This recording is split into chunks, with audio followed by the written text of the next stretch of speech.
잘못된다면 가계부채로 시작되는 금융위기의 도화선이 될 수도 있는 한국 자영업. 당장 해결책이 안 보인다고 관심까지 꺼버리면 안 될 것 같습니다. 오늘 우리 자영업에 대해서 다른 관점으로 바라보고 해결책을 생각해보면 어떨까요?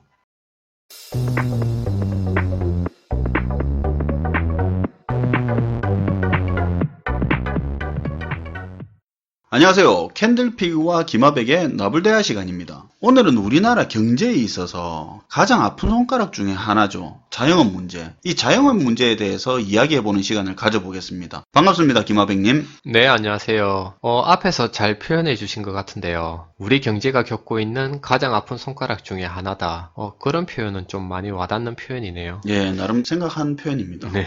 사실 오늘 주제가 자영업에 관한 건 맞는데, 임대료 문제나 카드 수수료 문제 같은 소상공인들이 현재 겪고 있는 그런 문제점들에 대해서 얘기하려는 건 아니고요. 예, 자영업에 대해서 좀 다른 시각으로 다뤄보자고 이야기했었잖아요. 네, 맞아요. 그런 각종 문제점들은 인터넷 뉴스만 봐도 많이 나오니까 뉴스만 참고해도 충분할 것 같고요. 예, 오늘은 자영업이라는 직업에 대해서 한번 생각해 볼 수 있는 그런 내용으로 준비했으니까 오늘 내용 들어보시고 댓글 같은 걸로 서로 가진 생각을 공유해 주셔도 좋을 것 같아요. 그리고 마지막에는 제가 개인적으로 생각하기에 이런 거는 자영업 대책으로 괜찮을 것 같다, 그렇게 생각하는 정책 하나도 소개할 거니까 끝까지 시청해 주시면 좋을 것 같아요. 네. 일단 저희 채널을 구독하고 보실 정도로 경제에 관심 있는 분이시라면 지금 언론에서 다루는 자영업에 관한 웬만한 내용은 다 아실 거라고 봅니다. 영세 자영업자가 겪고 있는 임대료 문제라든지 가맹점 수수료 문제, 카드 수수료 문제, 그리고 동종업종 과열 경쟁 문제 같은 각종 문제에 대해서 어느 정도 파악하고 계실 것 같은데요. 그럼 이 부분은 김하백님 말씀대로 생략하기로 하고요. 네. 그럼 뭐부터 이야기를 해야 될 것 같습니까? 우선 자영업이라는 직업이 시대적으로 어떻게 흘러왔는지 그거부터 살펴볼게요. 많이 먼 과거이기는 한데 조선시대 이전의 사회부터 현재까지를 다른 거는 다 배제하고요. 예. 오로지 자영업자와 임금 근로자, 이 두 직업군에 포커스를 두고 큰 틀에서 한번 쭉 훑어보면 좋을 것 같은데요.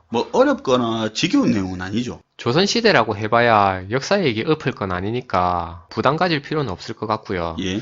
가벼운 상식선에서 생각을 나누는 정도로만 그렇게 참고하셔도 좋을 것 같아요. 예, 알겠습니다.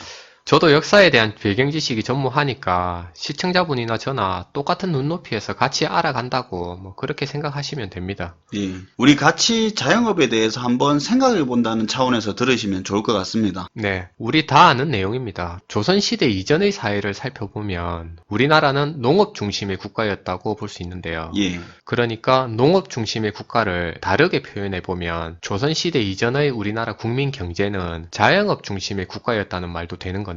농업 중심의 국가에서 당시에 국가의 녹을 먹지 않고 자기가 직접 농사 짓고 수확물 중에 일부는 세금으로 내고 일부는 장에 나가서 팔기도 하는 그런 당시의 농부는 현재의 기준에서 보자면 자영업자로 볼 수 있고요. 그럴 수도 있겠네요. 네. 그리고 수양대군 같은 그런 대군이나 영의정, 좌의정, 지방현령같이 국가의 녹을 먹는 관료들은 지금으로 치자면 임금 근로자로 볼 수 있는데요. 그리고 당시에 활동하던 대부분의 상인들과 개인 무역상들도 대부분 자영업자로 볼 수 있을 것 같아요. 영의정, 좌의정 이런 사람들 임금 근로자라니까 틀린 말은 아닌 것 같긴 한데 좀 어색하긴 하네요. 네, 그런 시각에서 한번 보자는 취지에서 말씀드리는 거예요. 이렇게 보면 조선시대 이전의 사회는 백성의 대부분이 정확한 통계에 없지만 그래도 어림잡아 절반 이상은 자영업자 직업군에 속하는 그런 사회로 볼 수 있고요. 그래 볼 수도 있겠네요. 네, 물론 일부 양반집에서 머슴살이 하면서 생활하던 그런 노비들이나 아니면 당시에 대지주 밑에서 품삯받고 농사짓던 그런 농부들은 물론 자영업자로 볼 수는 없겠지만 그런 인력들을 다 뺀다고 치더라도 대부분의 백성들은 자영업자라는 직업군에 속하는 그런 사회로 볼 수 있을 것 같아요. 그렇네요. 한 번도 그렇게 생각해 본 적은 없는데 이야기를 들어보니까 대부분이 농업 중심 시대의 자영업자였네요. 네, 그렇게 볼 수 있을 것 같아요. 예, 법인 개념이 없었던 것도 있겠지만 어쨌든 개인 사업자였으니까요. 네, 그렇게 생각할 수도 있다는 취지에서 말을 꺼낸 건데 어쨌든 이렇게 조선시대까지의 사회를 살펴보면 자영업이 국가 경제를 이끄는 농업 중심의 국가였구나 이런 생각을 할 수 있고요. 조선시대까지는. 네, 조선시대까지 때까지는. 예. 그리고 이후에 일제시대를 거쳐서 남북 분단을 경험하게 되는데 이 기간 동안에 일제가 남기고 떠난 공장과 각종 산업시설에서 일하는 임금 근로자가 대폭 늘어나게 됩니다. 예. 그러니까 조선시대까지 자영업 중심의 국내 경제에서 해방 이후에 임금 근로자가 대폭 늘어나는 그런 사회를 경험한다는 말인데요. 그렇겠네요. 그리고 이후에 발생한 6.25 전쟁을 통해서 또 반대로 자영업자가 다시 대폭 늘어나는 그런 일이 발생하게 되는데요. 전쟁 중인 상황에서 마땅히 돌아가는 공장도 없고 설사 공장이 있다 해도 일이 중요한 시기는 아니니까 목숨이 왔다 갔다 하는데 그렇겠죠. 근로자가 일하던 산업 기반 시설 다 파괴됐을 거니까 네. 일자리가 없어졌겠네요. 네, 일자리가 없었어요, 그때는. 예.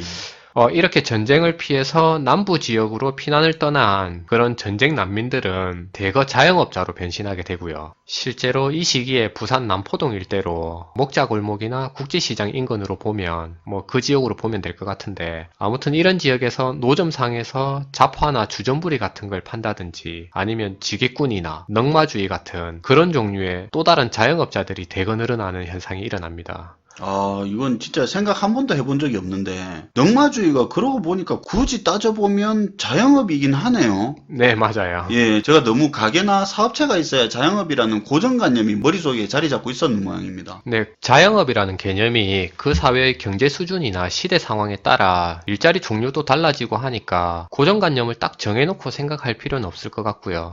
다시 얘기를 이어가면 많은 분들 알다시피 1960년대부터 우리나라는 급격한 산업화 시대를 경험하는데요. 예. 실제로 60년대와 70년대에는 이촌향도 현상이라고 해서 농촌에서 도저히 답이 안 나오니까 어쩔 수 없이 꿈을 찾아 도시로 떠나는 그런 현상이 일어나는데 예. 이때 도시로 대거 유입된 사람들은 봉제 공장이나 신발 공장 같은 그런 공장에서 일하는 임금 근로자로 취업하고요. 예. 아니면 공장 인근의 식당에서 일한다든지 해서 임금을 받는 그런 일자리를 구하기도 하는 겁니다. 그러니까 우리나라가 산업화 시대를 경험하는 동안에는 자영업자보다는 임금 근로자가 상대적으로 대폭 늘어나는 그런 시대였다고 할 수 있는 거죠. 산업화 시대에는 임금 근로자 비율이 대폭 늘었다. 네. 그런데 이런 임금 근로자의 시대도 1990년대 중반으로 접어들면서 시들시들해지기 시작하는데요. 예. 1990년대부터 우리나라는 탈산업화 시대를 경험하는데 이 기간 동안에는 산업화 시대와는 반대로 자영업자 수가 급격하게 늘어나게 되고요. 무엇보다 자영업의 성질도 급격하게 변하기 시작하는데요. 어떻게 변합니까? 그러니까 탈산업화 시대에는 사회적으로 서비스업에 대한 관심이 늘어나면서 관련 직종들도 꾸준히 늘어나게 되는데 앞에서 자영업의 성질도 급격히 변했다고 했는데 이때부터 거의 자영업이나 다름없는 특수고용직 노동자가 급격하게 늘어나기 시작합니다. 어떤 걸 보고 특수 고용직 노동자라고 말하는 거죠? 우리 주변에서 흔히 볼 수 있는 대출 영업이나 보험 설계사, 학습지 선생님 같은 그런 특정 영업직 같은 거 있잖아요. 예. 타이틀을 보면 분명히 회사에 소속되고 명함 받으면 직함도 있는데 자세히 알아보면 고정된 월급이 없어요. 예. 예를 들면 그런 종류의 일자리를 특수고용직이라고 하는데요. 예. 고급 기술이나 전문 지식이 필요한 금융이나 의료 관련 특수고용직이 있기도 하고요. 아닌 경우도 많은데 어쨌든 그런 종류의 특수고용직 일자리가 1990년대 이후의 탈산업화 시대에 굉장히 많이 생겨났습니다. 실적제로 임금 가져가시는 분들 말하는 거네요. 프리랜서랑 다를 건 없는데 소속된 회사는 있는 그런 사람들. 네, 실적에 따라 수당을 받아가는 그런 특수고용직 노동자는 회사 소속은 맞는 것 같은데 예.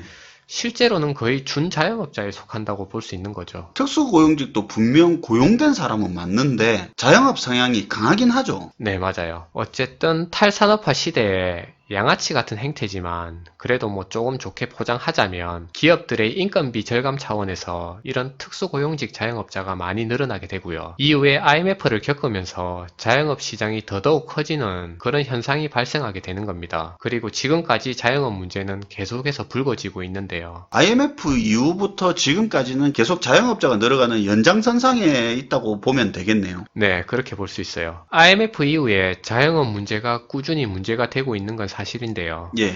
어쨌든 자영업이 시대적으로 어떻게 흘러왔는지는 대충 이 정도로 정리하면 될 것 같고요. 예. 그런데 개인적인 생각이기는 하지만 한편으로는 좀 이상하다는 생각도 드는데요. 어떤 부분이요? 앞의 얘기를 대충 들어보면 우리가 지금 살아가고 있는 현재의 시대하고 앞에서 얘기한 저런 과거의 시대를 비교해보면 지금 사회가 어찌됐든 간에 과거 사회에 비하면 경제력도 커졌고 개별 소비자들의 소비력 역시 비교할 수 없을 만큼 훨씬 좋은데요. 그건 그렇죠. 거기다가 산업화, 공업화 이전의 시대에는 분명히 지금보다는 그 자영업자 비율이 훨씬 높았을 것 같은데 왜 현재 시점에 자영업자들이 더 어렵냐는 겁니다. 예. 그냥 표면적으로 보기에는 지금 시대의 자영업자들이 장사하기에는 훨씬 좋아 보이는데 소비자들에게 접근할 수 있는 어플이나 인터넷 같은 그런 통로도 다양한 것 같고 예. 원하기만 하면 과거보다 훨씬 빠르고 그리고 훨씬 더 저렴한 비용으로 소비자한테 접근도 할 수 있고 거기다 과거에 비해 고객 연령층도 훨씬 다양하게 접할 수 있는 사회인데 뭔가 좀 이상하다는 생각이 들기도 하는데요. 듣고 보니까 좀 그런 것 같긴 하네요. 네, 뉴스에서 얘기하는 과열 경쟁 때문에 자영업자들이 힘든 건지 아니면 백화점이나 대형마트 같은 그런 재벌 기업들 때문에 소상공인들이 규모의 경제에서 밀려서 힘든 건지 뭐 그것도 아니면 학계에서 설명하는 것처럼 음식점 같은 그런 특정 직종에 너무 많은 자영업자들이 몰려서 그래서 힘든 건지 어쨌든 하나의 원인으로는 설명이 좀 안 되는 것 같은 뭐 그런 생각이 드는데요. 예. 학계 논리처럼 특정 직종에 너무 많은 자영업자들이 몰린 게 문제라면 지금보다 오히려 산업화 이전의 시대가 사람들이 특정 직종에 더 많이 몰렸을 것 같아서 좀 헷갈리기도 하는데요. 예. 그 시대의 구직자들이 선택할 수 있는 직업의 종류도 적었을 거고 팔 수 있는 상품의 종류도 훨씬 적으니까 사람들이 오히려 특정한 직업에 더 많이 몰렸을 것 같은데 거기다 사교육 시장이 없을 정도로 경제력도 떨어지는 사회에서 예. 소비 여력도 적어서 소비 시장도 축소돼 있었을 건데 어쨌든 이해가 잘 안 되는 부분도 있다는 겁니다. 그러네요. 솔직히 기사에서 나오는 자영업 어렵다는 이야기에만 집중을 했었지. 지금같이 이렇게 생각해 본 적은 없었는데 진짜 그러면 지금 자영업이 어려운 원인이 뭘까요? 이렇게 자영업자가 현재 어려움을 겪는 그런 원인이 헷갈리다 보니까 자영업자 문제를 해소하는 해결책도 효과가 떨어지는 것 같다는 뭐 그런 생각이 드는데요. 예. 저는 개인적인 생각으로 정부에서 밀고 있는 소득주도 성장을 어떻게 잘 활용하면 지금 우리가 겪고 있는 자영업 문제를 해결할 수 있지 않을까 아니면 뭐 그런 대책으로 활용할 수 있지 않을까 하는 뭐 그런 생각이 드는데요. 예. 그러니까 소득주도 성장 정책을 경제성장 정책으로 쓰는 게 아니라 자영업자 대책으로 활용하는 게 오히려 더 적합하지 않나 하는 그런 생각입니다. 예전에 영상에서 김하백님이 개인적으로 생각할 때 소득주도 성장은 성장 정책이 아니고 분배 정책이라고 했잖아요. 네. 그러면 이 분배 정책을 자영업자 대책으로 쓰는 게 낫지 않냐 뭐 그런 이야기인가요? 네, 맞아요. 국내 자영업자 비율이 25%를 넘는 과열 경쟁 상태에서 안 그래도 진입 장벽이 낮은 자영업 시장에 창업 컨설팅이나 저금리 창업 지원 같은 오히려 진입 장벽을 더 낮추고 자영업을 부추기는 그런 해결책은 뭐 다소 부적절해 보인다는 게 개인적인 생각이고요. 그 부분은 저도 동의합니다. 최근에 실효성 문제도 있는 제로페이를 실시하기는 했는데 예. 어쨌든 따지고 보면 고정된 월급이나 남한테 지시받는 게 싫어서 뭐 그게 싫어서 자영업을 하고 싶어서 하는 그런 사람들보다 취업 기회를 박탈당한 상태에서 선택의 여지가 없어서 그래서 자영업 시장에 뛰어드는 사람이 더 많은 게 현실인데 그런 사람이 더 많죠. 예, 그렇게 떠밀려온 사람들을 폐업률이 70%가 넘는 그런 위험한 시장에 국가가 나서서 돈 대주면서 더 쉽게 차릴 수 있도록 지름길을 알려주는 게 과연 맞는 방법인지 그 부분에 있어서는 의문이 드는 게 사실입니다. 맞습니다. 오히려 자영업 말고는 선택의 여지가 없는 사람들이 다른 선택을 할 수 있는 기회를 주는 게 나을 수도 있을 것 같네요. 네, 앞전 방송에서 소득주도 성장이 두 개의 큰 축으로 구성되어 있다고 얘기했는데요. 첫 번째 축이 정부 주도 일자리 창출 전략이고 그리고 두 번째 축이 생애 맞춤형 소득 지원 전략이라고 했는데 예. 이 중에서 최저임금 인상과 공공부문 일자리 81만 개가 포함된 그 첫 번째 축인 정부 주도 일자리 창출 전략 요거를 잘 활용하면 자영업 대책에 활용 가능할 것 같다는 그런 개인적인 생각이 드는데 시청자분들도 각자 한 번쯤은 생각해 볼 만한 그런 문제인 것 같아요. 소득주도 성장에서 일자리 창출 전략 부분을 자영업 대책으로 활용하는 게 어떻냐는 거네요. 네, 우리나라가 겪고 있는 자영업 문제를 OECD 통계를 통해서 살펴보면 서비스업 전체 중에서 도소매업하고 숙박 음식업종에 종사하는 자영업자 비중이 76%가 넘는 상황인데요. 안 그래도 그 부분이 문제라고 하잖아요. 숙박하고 요식업에 너무 치우쳐 있어서. 네, 맞아요. 상대적으로 보건, 복지, 의료 같은 사회 서비스 부문에서는 비중이 굉장히 낮은 열악한 모습을 보여주는데요. 그러니까 자영업하는 10명 중에 7명 이상이 도소매, 숙박 음식업종에 편중돼서 속해 있다는 건데 이 중에 태반은 꿈이나 목표를 가지고 자영업을 진심으로 원해서 한다기보다는 그렇죠. 자신이 처한 현재 여건상 어쩔 수 없이 하는 그런 경우가 대부분이라는 겁니다. 예, 중장년층. 네. 그러니까 떠밀려서 자영업 시장에 들어온 사람들에게 창업을 부추기기보다는 다른 분야의 일자리 기회를 제공하는 게 장기적인 관점에서 더 나은 정책이 될 수 있다는 그런 생각이 들고요. 예. 그런 의미에서 앞에서 얘기한 정부 주도 일자리 창출 전략이 활용될 수 있다면 좋지 않을까 하는 생각에서 말씀드리는 겁니다. 월 수입 150에서 200도 안 되는 자영업에 목매는 것보다 공공부문 일자리 81만 개에 속하는 치안, 안전, 의료, 요양 같은 그런 사회 서비스 관련 일자리로 방향 전환시킬 수 있는 방법을 찾아보는 게 정부 입장에서는 더 현실적이지 않을까 하는 생각이 들고요. 물론 안전, 의료, 요양 같은 그런 일자리들의 근무 여건이나 급여 수준이 현재 상태에서는 굉장히 불만족스럽거든요. 사실 그렇죠.